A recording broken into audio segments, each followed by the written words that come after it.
Course घ्यावा, तर तो सुद्धा कोर्स आपल्या ऍप्लिकेशनवर लॉन्च झालेला आहे, हे लक्षात घ्या. जानेवारी 2024 पासून ते डिसेंबर 2025 पर्यंतच्या घडामोडी तुम्हाला या कोर्समध्ये पाहायला मिळतील. त्याची फी फक्त 149 रुपये, 1.5 वर्ष कालावधी आहे. या ठिकाणी प्रत्येक लेक्चर किती वेळा पाहता येईल, टॉपिकनुसार आपण त्या ठिकाणी चालू घडामोडी कव्हर करतोय प्रश्नोत्तराच्या स्वरूपात.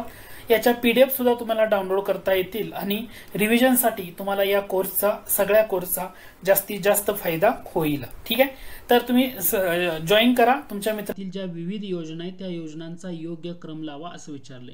मुंबई योजना किंवा टाटा बिर्ला योजना, जनता योजना, गांधी योजना असे ऑप्शन्स दिलेत आणि तुम्हाला म्हटलंय की विविध योजनांचा योग्य क्रम लावा. म्हणजे स्वातंत्र्य प्राप्तीपूर्वीच्या काळातील ज्या विविध योजना आहेत तर त्या कशा ओळखायच्या किंवा त्याचं कसं क्रमानं लक्षात ठेवायचं, तर त्याच्यासाठीची जी ट्रिक आहे ती ट्रिक मी तुमच्याशी शेअर करतो. ती ट्रिक अशी आहे, मग जनता सर्वस्व आहे. ट्रिक अशी आहे, मग जनता सर्वस्व आहे अशी ट्रिक आहे. मग जनता सर्वस्व आहे याचा अर्थ काय, म म्हणजे तुमची मुंबई योजना आहे. म म्हणजे काय आहे, मुंबई योजना. बरं, मुंबई योजना कधी सुरू झाली, म म्हणजे मुंबई योजना. ठीक आहे, मुंबई योजना. म म्हणजे असणार आहे तुमची मुंबई योजना. मुंबई योजना म्हणजे तिला टाटा बिर्ला योजना असंही म्हटलं जातं. जानेवारी 1944 मध्ये मुंबई योजना सुरू झाली, जानेवारी 1944. ही योजना म्हणजे जवळपास 10 ते 15 वर्षाच्या कालावधीसाठीचा एक प्लॅन होता. याच्यामध्ये टार्गेट काय होतं, तर याच्यामध्ये मिश्र अर्थव्यवस्थेचा पुरस्कार करण्यात आला. मुंबई योजनेमध्ये मिश्र अर्थव्यवस्थेचा पुरस्कार करण्यात आला आणि ही उद्योगपतींनी तयार केलेली योजना होती, म्हणून याला टाटा बिर्ला योजना असंही म्हटलं जातं. या योजनेला काय म्हटलं जातं, टाटा बिर्ला योजना. हे तर लक्षात घ्या. ग म्हणजे काय असणार आहे तुमचं, गांधी योजना. 2 नंबरची असणार आहे गांधी योजना. श्रीमान नारायण अग्रवाल यांनी 1944 मध्ये ही योजना सुरू केली. काय नाव आहे त्यांचं, श्रीमान नारायण अग्रवाल यांनी ही योजना सुरू केली. त्याला म्हटलं जातं गांधी योजना. गांधी योजना. ठीक आहे, कधी सुरू केली होती, 1944 मध्ये यांनी योजना सुरू केली होती. जनता ती म्हणजे एप्रिल 1945 मधली येते जनता योजना. आणि ही कोणी सुरुवात केली होती, तर एम.एन. रॉय, मानवेंद्रनाथ रॉय असं आपण त्यांना म्हणतो, यांनी या योजनेला सुरुवात केली होती, म्हणून घटक. आणि सर्वस्व आहे म्हणजे काय, सर्वोदय योजना. म्हणजे क्रमानं ज्या योजना आहेत ना त्याचा क्रम विचारला तर तुम्ही उत्तर देऊ शकता. ठीक आहे, सर्वोदय योजना म्हणजे JP म्हणतो आपण, जयप्रकाश नारायण. 1950 मध्ये त्यांनी ही योजना सुरू केली होती. म्हणजे मुंबई योजना 1 नंबरला असणार आहे. त्यानंतर मग ग म्हणजे गांधी योजना 2 नंबरला असणार आहे आणि जनता योजना 3 नंबरला. म्हणजे 1, 3, 2 हा तुमचा करेक्ट आन्सर आहे. 1, 3, 2 हे कुठं बघायला मिळतं, पर्याय क्रमांक 4 मध्ये, म्हणून उत्तर असणार आहे पर्याय क्रमांक 4 बरोबर. तर स्वातंत्र्य प्राप्तीपूर्वीच्या काळातील विविध योजनांचा योग्य क्रम लावा असं तुम्हाला विचारलंय. लक्षात ठेवताना काय करायचं, मग जनता सर्वस्व आहे असं लक्षात ठेवायचं. मुंबई योजना त्याला टाटा बिर्ला योजना या योजनेनं सुद्धा, या नावानं सुद्धा ओळखलं जातं. या ठिकाणी लक्षात घ्या. ती जी जानेवारी 1944 मध्ये सुरुवात झाली, 10 ते 15 वर्षाचा सुरुवातीच्या काळामध्ये योजनेचा भाग होती. याच्यामध्ये तुम्हाला मिश्र अर्थव्यवस्थेचा पुरस्कार हा घटक इथं तुम्ही फोकस करू शकता. त्याच्यानंतर गांधी योजना म्हटले, ग म्हणजे तुमचा इथं गांधी आहे, ग म्हणजे गांधी आहे. श्रीमान नारायण अग्रवाल 1944. त्यानंतर जनता म्हणजे जनता नाव आहे, म्हणून जनता योजना येते क्रमानं. एप्रिल 45 मध्ये बघायला मिळते. एम.एन. रॉय म्हणजे मानवेंद्रनाथ रॉय असं नाव तुम्हाला इथं पाहायला मिळतं. इथं सर्वस्व आहे म्हणजे तुमचं उत्तर असणार आहे सर्वोदय योजना. सर्वोदय योजना की जानेवारी 1950 मधली होती आणि जयप्रकाश नारायण ही व्यक्ती त्यामागं महत्वाची होती. म्हणजे सर्वोदय योजना असं तुम्ही या ठिकाणी बघू शकता. आता घटक लक्षात आलाय का, ठीक आहे. पुढचा प्रश्न आहे, जानेवारी 1950 मध्ये खालीलपैकी कोणती योजना तयार केली गेली. आत्ताच आपण बघितलं सर्वोदय योजना डेफिनेटली असणार आहे, गांधी आणि जनता नाही. म्हणजे 1 आणि 2 नाही आहे हे शुअर झालं. 1 आणि 2 नाही म्हणजे पर्याय क्रमांक 1 आणि 2 इलिमिनेट होतो. सर्वोदय डेफिनेटली आहे म्हणजे पर्याय क्रमांक 3 असणार आहे. म्हणजे तुमचं 3 आणि 4 उत्तर असणार आहे. 4 सुद्धा इलिमिनेट होणार आहे, कारण 2 योजना आहेत, एक म्हणजे सर्वोदय आणि दुसरी म्हणजे कोलंबो, 1950 मध्ये असलेल्या योजना. ठीक आहे. पुढचा प्रश्न आहे, खालीलपैकी कोणत्या पंचवार्षिक योजनेचा मुख्य भर दारिद्र्य निर्मूलन व रोजगार निर्मिती यावर होता. कोणती पंचवार्षिक योजना आहे की ज्याचा मुख्य भर दारिद्र्य निर्मूलन व रोजगार निर्मिती यावर होता. म्हणजे पंचवार्षिक योजनेचा मुख्य भर याच्यावर जर विचारलं तर लक्षात ठेवायचं, पहिली योजना मुख्य भर कशावर होता, कृषी घटकावर होता. पहिल्या पंचवार्षिक योजनेचा मुख्य भर कृषीवर होता. दुसरी पंचवार्षिक योजना याच्यामध्ये दुसरा घटक येतो जड व मूलभूत उद्योग. हे तर लक्षात घ्या. दुसऱ्या पंचवार्षिक योजनेचा मुख्य भर कशावर, जड मूलभूत उद्योग. तिसरी पंचवार्षिक योजना, ह्याच्यामध्ये पहिला कृषी आणि उद्योग हे दोन्ही घटक कन्सिडर केले आपण, म्हणजे कृषी व जड उद्योग असा तिसऱ्या पंचवार्षिक योजनेचा मुख्य भर तुम्हाला पाहायला मिळतो. चौथी पंचवार्षिक योजना बघितली, स्थैर्यासह वाढ किंवा स्वावलंबन म्हणतो, स्थैर्यासह वाढ किंवा त्याला आपण काय म्हणतो, स्वावलंबन असं म्हणतो. हा मुख्य भर तुम्हाला चौथ्यामध्ये बघायला मिळतो. पाचवी पंचवार्षिक योजना म्हणजे काय, हे स्वावलंबन ऑलरेडी ॲज इट इज खाली घ्यायचं, म्हणजे स्वावलंबन ॲज इट इज मी खाली ठेवलं आणि याला जोडायचं काय, आता दोन वर्ड येणार, एक स्वावलंबन आणि याला जोडून दुसरे घटक काय येतो, तर स्वावलंबन आणि दारिद्र्य निर्मूलन, दारिद्र्य निर्मूलनाचा मुद्दा या ठिकाणी येतो. आता लक्षात आहे का तुम्हाला गट कसे करायचे, पहिल्या 3 योजनांसाठीचा एक गट करायचा, कृषी, जड व मूलभूत उद्योग, कृषी व जड उद्योग. चौथ्यासाठी स्थैर्यासह आर्थिक वाढ म्हणजे स्वावलंबन घटक आला. पाचव्यामध्ये काय झालं, स्वावलंबन वर होता तो खाली कॅरी फॉरवर्ड झाला आणि जोडून आला दारिद्र्य निर्मूलन. म्हणजे 5 पर्यंत तुम्हाला इथं लक्षात आलं. मग आता 6व्या योजनेसाठी काय करायचं, हे स्वावलंबन 2दा आलाय म्हणजे तिसऱ्यांदा येणार नाही, तो इलिमिनेट होईल. दारिद्र्य निर्मूलन एकदा आहे, तो ॲज इट इज खाली येईल, म्हणजे दारिद्र्य निर्मूलन ॲज इट इज खाली राहिला. मग दुसरा वर्ड त्याच्यासोबत जोडणं गरजेचं आहे दारिद्र्य निर्मूलन, तर त्याला जोडायचं आहे रोजगार निर्मिती. दुसरा वर्ड कोणता आहे, रोजगार निर्मिती. म्हणून 6व्या पंचवार्षिक योजनेचा भर होता दारिद्र्य निर्मूलन, रोजगार निर्मिती, की जो तुम्हाला परीक्षेमध्ये या ठिकाणी विचारलंय. याचा अर्थ उत्तर काय असणार आहे, 6वी पंचवार्षिक योजना हे तुमचं करेक्ट आन्सर असणार आहे. आता 7व्यामध्ये काय होणार बघा, हे दारिद्र्य दोन्ही निघून जाणार, हे निघून जाणार, हे निघून जाणार, रोजगार निर्मिती राहणार. म्हणून 7व्या पंचवार्षिक योजनेला आपण काय म्हणतो, रोजगार निर्मिती जनक योजना असंही म्हणतो, कारण 7वी पंचवार्षिक योजना. आता लक्षात येते का, म्हणजे हा तुमचा दुसरा गट झाला, इथपर्यंत तुम्हाला फोकस करायचा आहे. याच्यानंतर 8वी पंचवार्षिक योजनेचा मुख्य भर कशावर, मानवी विकास. काय लक्षात ठेवायचं, 2 विकास आहेत, एक म्हणजे 8वी मानवी विकास, 9वी पंचवार्षिक योजना कृषी व ग्रामीण विकास, कृषी व ग्रामीण विकास हा काय होता, मुख्य भर होता. 10वी पंचवार्षिक योजना शिक्षण, 10वी पंचवार्षिक योजनेचा मुख्य भर शिक्षण. 11वी आणि 12वी जर विचारलं तर तुम्ही सामाजिक सेवा त्या ठिकाणी म्हणू शकता. याचा अर्थ तुम्हाला उत्तर निघून गेलं, ते म्हणजे 6वी पंचवार्षिक योजना दारिद्र्य निर्मूलन आणि रोजगार निर्मिती विचारलं तर. आता घटक लक्षात येतोय का, परीक्षेला यावर कसे विचारलं जाते त्यावर तुमचं उत्तर अपेक्षित आहे. आय होप हा घटक क्लिअर झाला असेल. ठीक आहे, पुढचा प्रश्न आहे तो म्हणजे ओके, इथं कृषी पहिली, ओके लक्षात आहे का, जड व मूलभूत उद्योग दुसरी, तिसऱ्यामध्ये हे कृषी ॲज इट इज घेतलं. आता लक्षात घ्या, यामध्ये मी तुम्हाला परत एकदा सांगतोय, कृषी ॲज इट इज घेतलं आणि ह्या उद्योगातला उद्योग घेतला. ठीक आहे, चौथ्यामध्ये स्वावलंबन घटक आला, म्हणून स्वावलंबन चौथ्यावरनं 5व्यामध्ये कॅरी फॉरवर्ड केला, पण त्याला जोडलं काय, दारिद्र्य निर्मूलन जोडलं. हिथं स्वावलंबन आहे, हिथं स्वावलंबन आहे, म्हणजे 6व्यामधून स्वावलंबन जाणार, इथं दारिद्र्य निर्मूलन आहे, ॲज इट इज खाली घेतलं दारिद्र्य निर्मूलन, त्याला कशानं जोडलं, रोजगार निर्मितीनं. हिथं दारिद्र्य निर्मूलन, म्हणून हिथं दोन्ही निघून जाणार, राहिला रोजगार निर्मिती, म्हणजे उत्पादक रोजगार निर्मिती जनक योजना म्हणजे 7वी योजना. म्हणजे 1 ते 3चा गट झाला, 4 ते 7चा गट झाला. 8व्याला मानवी विकास लक्षात ठेवायचा, 9वी कृषी व ग्रामीण विकास लक्षात ठेवायचा आहे, 10वी शिक्षण, 11 आणि 12 सामाजिक सेवा. अशा पद्धतीने जर तुम्ही घटक केला तर तुमचा यामध्ये अभ्यास क्लिअर होऊन जातो. ठीक आहे, डाउनलोड केलं नसेल तर ते नक्की करा.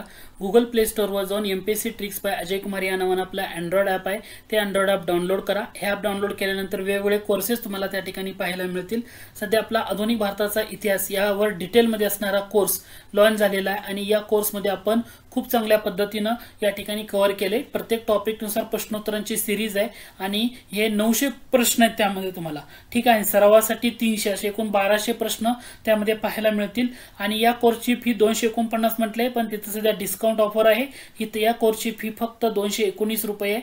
तुम्ही ते लेक्चर एकदा कोर्स जॉईन केल्यानंतर ते लेक्चर किती वेळा पाहू शकता, अनलिमिटेड व्ह्यूज तुम्हाला त्या ठिकाणी मिळतील. त्यासाठी तुम्हाला आपलं ॲप्लिकेशन डाउनलोड करावं लागेल किंवा डिस्क्रिप्शन बॉक्समध्ये मी ॲप्लिकेशनची लिंक देतोय, त्या लिंकवर क्लिक करून सुद्धा तुम्ही ते ॲप्लिकेशन. खालीलपैकी कोणत्या पंचवार्षिक योजनेत सार्वजनिक क्षेत्रावरील सर्वाधिक खर्च, सार्वजनिक क्षेत्रावरचा सर्वाधिक खर्च कृषी या घटकावर झाला. कृषी या घटकावर सर्वाधिक खर्च कोणत्या योजनेमध्ये झाला, तर तुम्हाला इथे उत्तर काय असणार, पहिली पण आहे, चौथी पण आहे. म्हणजे दुसऱ्या आणि तिसऱ्यामध्ये काय झाला होता, उद्योग दळणवळण. पहिली आणि चौथी डेफिनेटली उत्तर असणार आहे. काय लक्षात घ्यायचं आहे, जेव्हा तुम्हाला पहिली योजना किंवा चौथी योजना कृषी या घटकावर झालेला सर्वाधिक खर्च आहे. दुसऱ्या तिसऱ्या योजनेमध्ये आपण काय केलं तर उद्योगाला फोकस केलं, पण उद्योगासाठी पायाभूत सुविधा नव्हत्या, म्हणून आपला जो सार्वजनिक क्षेत्रातील सर्वाधिक खर्च आहे दुसऱ्या आणि तिसऱ्या योजनेमध्ये कशात झाला, वाहतूक व दळणवळणमध्ये झाला. वाहतूक व दळणवळणमध्ये झाला. आता लक्षात येतोय का, वाहतूक व दळणवळणमध्ये झाला. पाचव्या योजनेचा मुख्य भर कशावर झाला? आपला सार्वजनिक क्षेत्रातला सर्वाधिक खर्च तो झाला होता उद्योग क्षेत्रावर. कोणत्या क्षेत्रावर? उद्योग.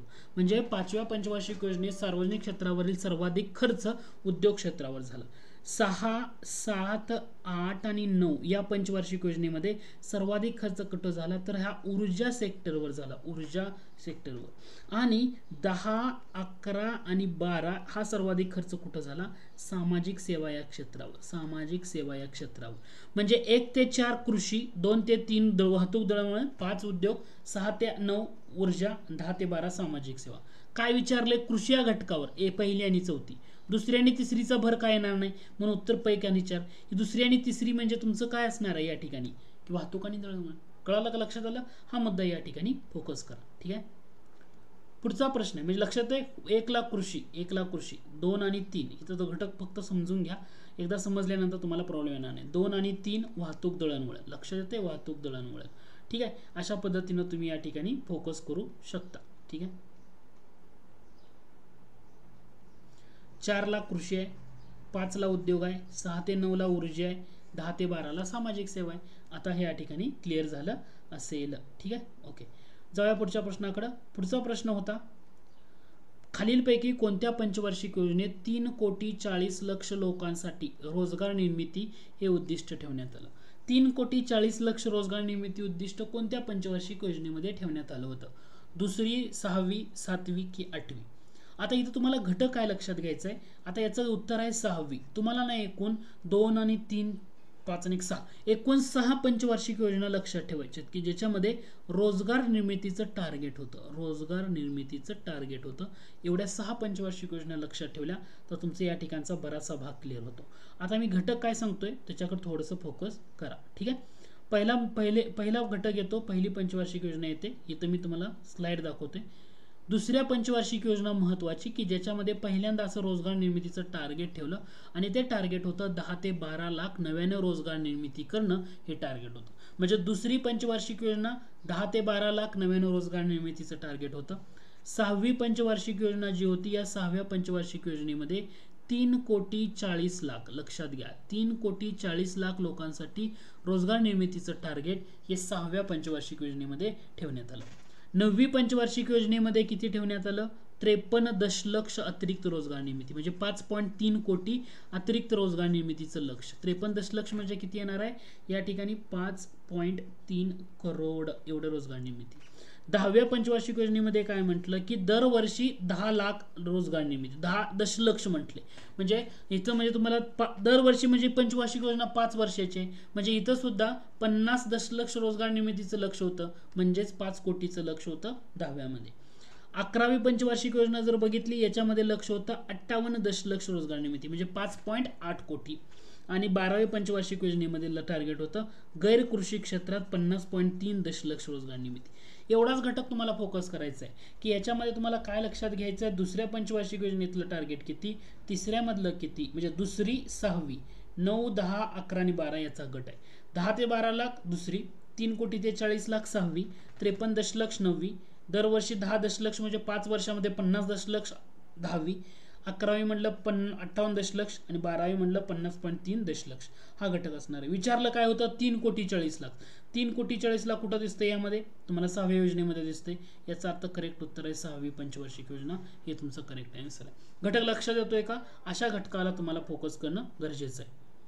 पुढचा प्रश्न बघूया. पुढचा प्रश्न आहे, पहिल्या पंचवार्षिक योजनेत किती टक्के अपेक्षा वृद्धी दराचं लक्ष होतं? पहिली पंचवार्षिक योजनेत किती टक्के? 3.6, 2.1, 2.8, 4.6. सिंपल आहे ना. पहिल्या पंचवार्षिक योजनेत अपेक्षा कितीची होती? अपेक्षा होती 2.1 ची.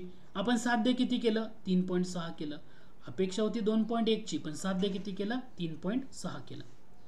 पहिल्या पंचवार्षिक योजनेबाबत खालील विधानातून योग्य पर्याय निवडा असं म्हटलंय. अन्नधान्याचं उत्पादन 52.2 दशलक्ष टनावरनं 65.8 दशलक्ष टनापर्यंत वाढलं. पहिलं विधान बरोबर की चूक? डेफिनेटली बरोबर आहे. राष्ट्रीय उत्पन्न 11% तर दरडोई उत्पन्न 18% वाढलं. राष्ट्रीय उत्पन्न पहिल्या योजनेमध्ये 11% वाढलंय का? नाही. इथं काय पाहिजे होतं? 18% पाहिजे होतं. राष्ट्रीय उत्पन्न कितीने वाढलं? 18% वाढलं. आणि दरडोई उत्पन्न कितीने वाढलं? 11% वाढलं. याचा अर्थ काय झालं? दोन्ही घटक इंटरचेंज आहे म्हणून विधान 1 बरोबर आहे. इथं लक्षात घ्या, पहिल्या पंचवार्षिक योजनेमध्ये अन्नधान्याचं उत्पादन 52.2 दशलक्ष टनावरनं 65.8 दशलक्ष टनापर्यंत वाढलं. राष्ट्रीय उत्पन्नाच्या बाबतीमध्ये 18% वाढ आहे. दरडोई उत्पन्नाच्या बाबतीमध्ये 11 याची वाढ आहे. याच्यामुळे काय झालं? दुसरं विधान इंटरचेंज आहे. या घटकाला थोडंसं फोकस करा.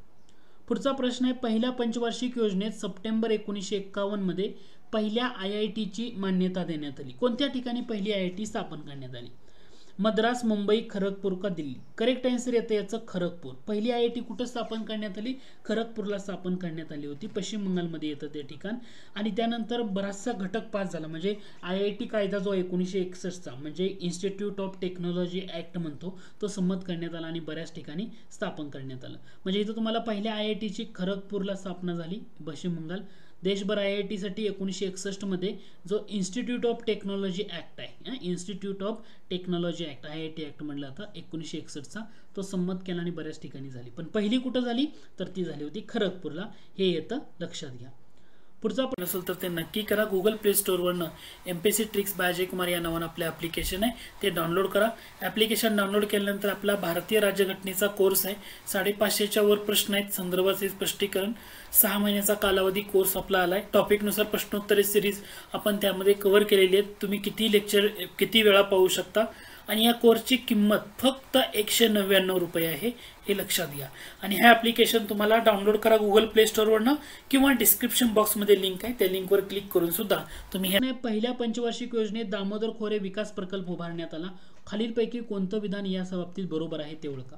दामोदर खोरे विकास प्रकल्प काय म्हटले बघा, झारखंड आणि पश्चिम बंगालमध्ये या दामोदर नदीच्या खोऱ्यात प्रकल्प उभारण्यात आला. बरोबर आहे. डॉक्टर मेघनाथ सहा यांच्या समितीच्या शिफारशीनुसार हा प्रकल्प उभारण्यात आला. हे सुद्धा बरोबर आहे. लक्षात येते दामोदर खोरे विकास प्रकल्प. याचा अर्थ तुमचं दोन्ही विधान बरोबर आहे. आता या प्रकल्पामध्ये ना तर ऍक्च्युली 4 धरणं बांधण्यात आली होती. धरणं कुठली याच्यावर एकदा प्रश्न येऊन गेलेला आहे. म्हणजे काय, दामोदर खोरे विकास प्रकल्प म्हटलं तर तुम्हाला अगोदर पहिल्यांदा घटक काय लक्षात घ्या, तर हे दोन नावं म्हणजे कुठले, झारखंड आणि पश्चिम बंगाल हे राज्य पहिल्यांदा लक्षात घ्या. दामोदर खोरं, नदीचं खोरं. डॉक्टर मेघनाथ सहा कोणत्या समितीच्या शिफारशीनुसार? मेघनाथ सहा. एकूण 4 धरणं उभारण्यात आली होती. तिलैया धरण, मैथोन धरण, पानशेत आणि कोणार. पानशेत मध्ये आपल्या इकडचं पानशेत नाही, तिकडचं, ठीक आहे, झारखंड पश्चिम बंगाल मधलं. तर इथं बाराकार नदीवर तिलैया धरण होतं, बाराकार नदीवरच मैथोन धरण होतं, आणि दामोदर नदीवर पानशेत धरण होतं, आणि कोणार नदीवर कोणार धरण होतं. हे महाराष्ट्रातलं पानशेत नाही, हे लक्षात घ्या, तर दुसरं पानशेत आहे. तर तुम्हाला ह्याच्यावरही परीक्षेला आयोगानं प्रश्न विचारलाय. म्हणजे बाराकार नदीवर 2 धरणं होती, तिलैया धरण आणि मैथोन धरण. हे तुम्हाला इथं लक्षात ठेवणं गरजेचं आहे, किंवा या घटकालाही तुम्ही थोडंसं फोकस करू शकता. पानशेत धरण दामोदर आणि कोणार धरण कोणार नदीवर. तर हा एक प्रश्न आहे ज्याला तुम्ही लक्ष द्या. पुढचा प्रश्न आहे, हिराकूड धरणाबाबत खालील विधानातून अयोग्य पर्याय निवडा. हिराकूड धरणाच्या बाबतीमध्ये तुम्हाला प्रश्न विचारला. पहिलं बघा, या धरणाची मूळ संकल्पना एम विश्वेश्वरय्या यांची होती. बरोबर आहे का? डेफिनेटली बरोबर आहे. 1948 मध्ये या धरणाचं काम सुरू होऊन 13 जानेवारी 1957 मध्ये पंडित नेहरू यांच्या हस्ते धरणाचं उद्घाटन करण्यात आलं. बरोबर आहे. जगातलं सर्वात जास्त लांबीचं म्हणजे मातीचं धरण, मातीचं असणारं आणि मानवनिर्मित, हे सुद्धा या ठिकाणी बरोबर आहे.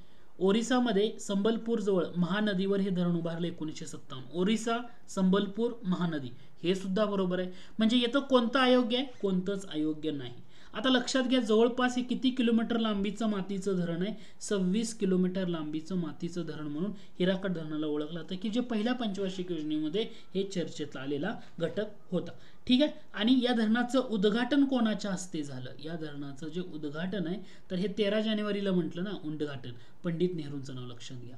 मूळ संकल्पना विचारली, एम विश्वेश्वरय्या यांची होती. मूळ संकल्पना विचारली, एम विश्वेश्वरय्या यांची होती. भारतातील पहिला खत कारखाना डॅश डॅश मध्ये झारखंड राज्यातील धनबाद जिल्ह्यात सिंद्री येथे उभारण्यात आला. भारतातला पहिला खत कारखाना कधी उभारण्यात आला? म्हणजे पहिल्या पंचवार्षिक योजनेमध्ये उभारण्यात आला. पण तो कधी? October 51, November 52, October 53, November 54. Correct answer येतं त्याचं ऑक्टोबर 1951 मध्ये. भारतातला पहिला खत कारखाना झारखंड राज्यातील धनबाद जिल्ह्यात. आता झारखंड हे आता नंतर पडलेलं नाव आहे, लक्षात ठेवा. धनबाद जिल्ह्यात बरोबर आहे. झारखंड म्हणजे आता का पडलं, कारण 2000 साली झारखंड हे राज्य निर्माण झाले. किती? 2000 साली. अगोदर झारखंड हे कोणत्या राज्याचा भाग होता, तर बिहार राज्याचा भाग होता आणि 2000 साली बिहारमधून झारखंड वेगळं झाले. ठीक आहे, तर तुम्हाला इथं लक्षात ठेवा ऑक्टोबर 1951 पहिला खत कारखाना सिंद्री या ठिकाणी उभारण्यात आलेला होता.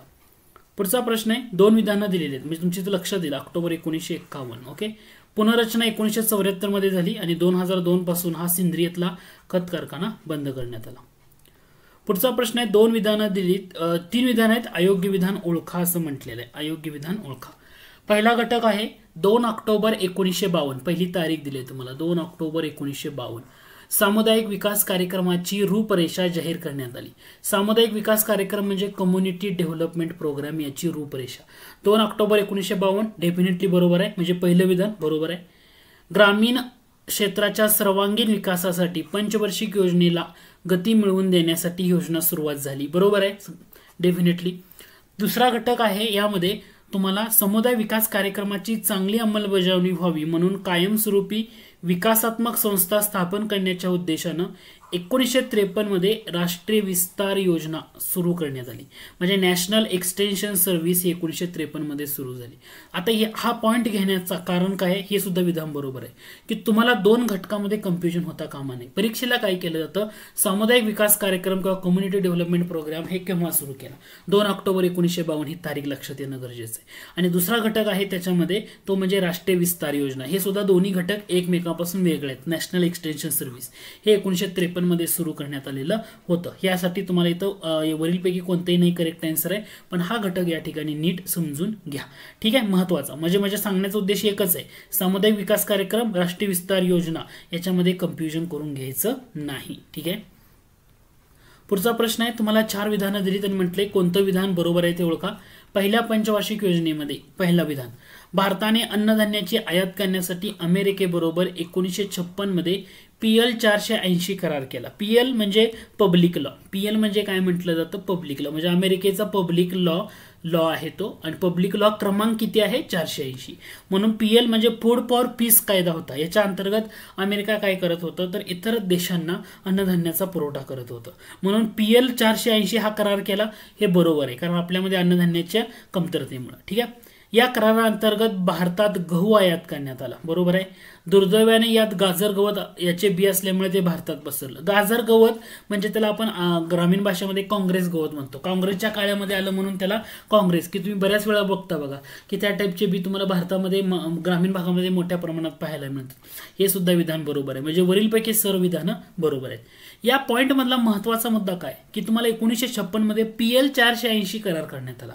पब्लिक लॉ, PL म्हणजे पब्लिक लॉ 480, म्हणजे फूड फॉर पीस कायद्याअंतर्गत अमेरिका जे अन्नधान्याचा पुरवठा करत होता त्याच्यासाठी असलेली ही महत्वाची गोष्ट आहे. ठीक आहे, पुढचा प्रश्न आहे, तुम्हाला म्हटले दुसऱ्या पंचवार्षिक योजनेत सुरू करण्यात आलेल्या प्रकल्पाबाबत कोणतं विधान चुकीचं आहे ते ओळखा. म्हणजे दिलेल्या विधानातून चुकीचं विधान कोणतं आहे ना ते ओळखा म्हटले. दुसरी पंचवार्षिक योजना म्हटले म्हणजे कधी असणार आहे, 1956 पासून 1961 पर्यंत. ठीक आहे, आता काय म्हटले, भिलाई लोह पोलाद प्रकल्प 1959 साली रशियाच्या मदतीने, म्हणजे पोलाद प्रकल्पाने देश दिलेत. रूरकेला दिलाय, ब्रिटन दिले, इथं दुर्गापूर दिलंय, इथं जर्मनी दिले.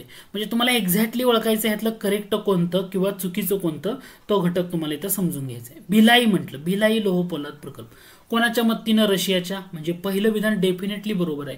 भिलाई लोह पोलाद प्रकल्प रशियाच्या मदतीनं उभारण्यात आला. रूरकेला पोलाद प्रकल्प ब्रिटनच्या मदतीने उभारण्यात आला का, तर इथं महत्वाची गोष्ट काय, रूरकेला म्हणजे जर्मनीच्या मदतीने, म्हणजे हे चुकीचं आहे. दुर्गापूर म्हणजे ब्रिटनच्या, म्हणजे रूरकेला आणि दुर्गापूर ह्या दोन विधानामध्ये काय झाले, इंटरचेंज झाले.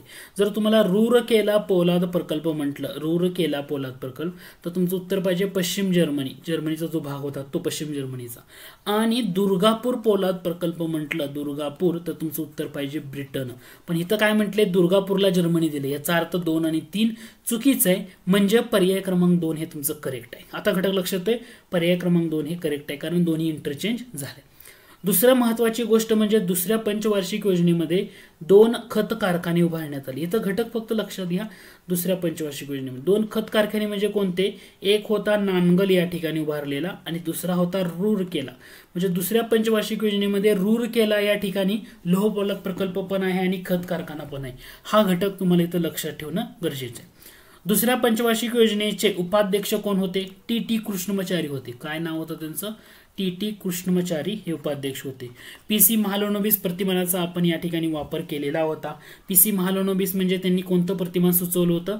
भांडवली वस्तू प्रतिमान सुचवलं होतं. पीसी महालनोबिस यांनी भांडवली वस्तू प्रतिमान त्यांनी सुचवलेलं होतं. भांडवली वस्तू प्रतिमान म्हणजे काय की या प्रतिमानानुसार जे उद्योग असतील किंवा मूलभूत उद्योग किंवा जड उद्योग म्हणतो यांच्या उभारणी करून तीव्र औद्योगिकरण करण्याचा जो डिसिजन आहे भारतानं दुसऱ्या पंचवार्षिक योजनेमध्ये घेतलेला होता. म्हणून 30 एप्रिल 1956 ही तारीख येते की ज्या तारखेला भारतानं दुसरं औद्योगिक धोरण जाहीर केलं की समाजवादी समाजरचनेला अनुसरून. समाजवादी समाजरचनेचं तत्व भारताने 1955 आवडीतल्या अधिवेशनामध्ये UN डेबर अध्यक्ष होते त्या ठिकाणी स्वीकारलेलं होतं.